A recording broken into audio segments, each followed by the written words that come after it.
Morning all of you. మనకి ఇలా 4E error వచ్చినప్పుడు మనకైతే వెనకమాల బ్యాక్ సైడ్ 2 ఫిల్టర్స్ బాగానే ఉన్నాయండి.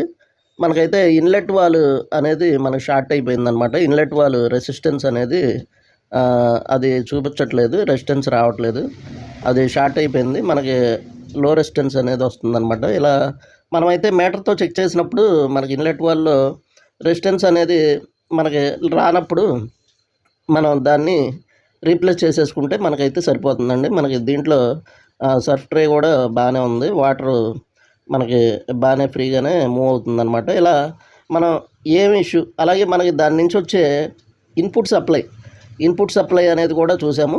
మనకి పీసీబీ నుంచి వచ్చే ఇన్పుట్ సప్లై కూడా బాగానే ఉందన్నమాట. మనం ఇన్లెట్ వాల్ అయితే రీప్లేస్ చేసామన్నమాట. రీప్లేస్ చేసేసి మనమైతే కనెక్షన్ ఇచ్చేసి ఆన్ చేసాము. ఆన్ చేయగానే మనకైతే మిషన్ అయితే వర్కింగ్ అనేది కంప్లీట్, మొత్తం అంతా కూడా వర్కింగ్ అంతా బాగానే ఉందన్నమాట. ఇలా మనకి ఏదైనా ఒక వాషింగ్ మిషన్ అనేది ఎర్రర్ వచ్చినప్పుడు దాన్ని మనం దానికి వచ్చే ఇన్పుట్ సప్లై కానీ, ఆ పార్ట్ రెసిస్టెన్స్ కానీ, ఇవి మనం ఖచ్చితంగా తెలుసుకుంటే చాలు ఫ్రెండ్స్. ఆ పార్ట్ పోతే పార్ట్ మార్చేసుకోవచ్చు. అలాగే దాని రెసిస్టెన్స్ బాగోపోతే మనం పార్ట్ కానీ, లేకపోతే ఇన్పుట్ సప్లై రాకపోతే మనం పీసీబీ బోర్డు అనేది రిపేర్ చేసుకుంటే సరిపోతుంది.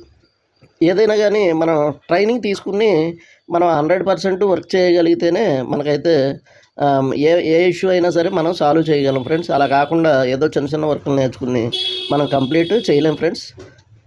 మనకి మరొక ఎర్రర్ కోడ్తో మళ్ళీ కలుద్దాం ఫ్రెండ్స్. Thank you friends.